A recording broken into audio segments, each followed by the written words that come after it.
And how long have you lived here? 2 years. 2 years. Okay, so just kind of go back through the whole morning. What did you just see? So pretty much, my sister came home from doing Uber, and she alerted me that the police were out here around 1:30, 2:30, 1:30, 2 in the morning. So, me being nosy, of course, I stepped out to see what was going on. We seen about 30 police cars outside of the 800 building.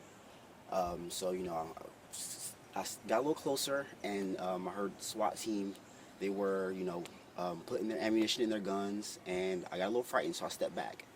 And I kind of just, retreated because, I was scared. So I just kind of stayed up and just kind of kept my eye on the situation from my building, and came out here this morning to take my kids to the bus stop, and all this continued to go on.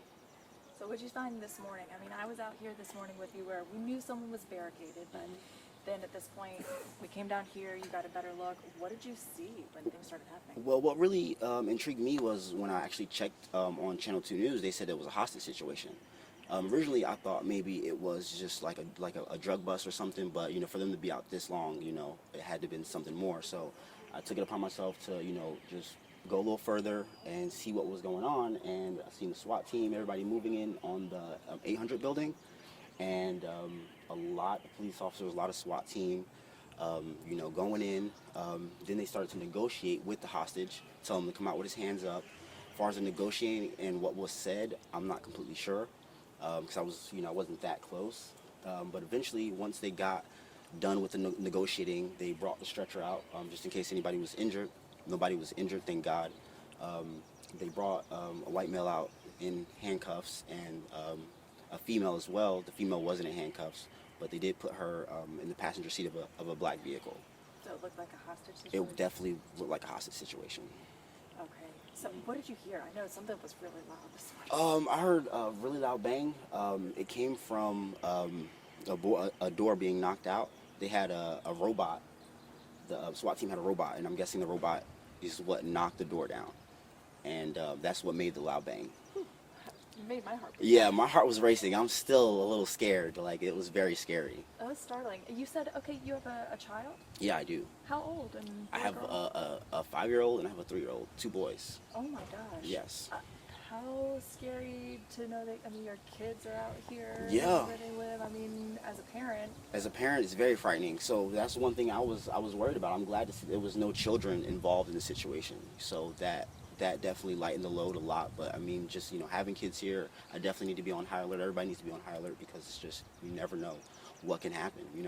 How are you feeling about the way things ended? I'm feeling a lot better because, like I said, nobody was hurt. And I'm glad the situation was over. I'm glad it went, I'm glad it's over, because, like, I didn't want the kids to be getting out of school and seeing all this going on. So I'm glad they took care of it in the morning and got it over with.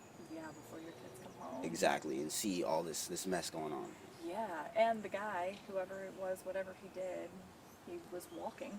Yeah. So clearly he's not dead. Yeah, nobody died, and it seemed like nobody was hurt. Nobody got it on the stretcher. They closed the ambulance up, or like I would say, the boo-boo bus. They closed the boo-boo bus up and went on their way. Yeah. Yeah. So just overall, as you're kind of reflecting on overnight this morning, like, how you feeling? Like, dazed, confused, excited, like, jarred?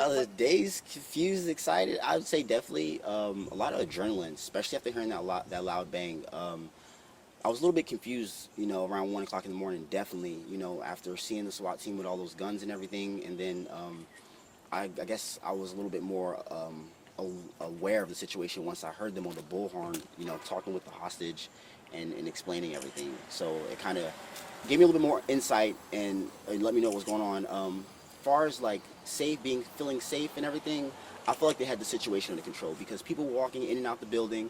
The police were walking people to the buildings and making sure everybody was okay. So I believe they had the situation under control, it looked like. Just went on for a really long time. A really long time. It went on for a really long time. It really did. Okay. Yeah. Anything else you want to say? Anything else we didn't talk about?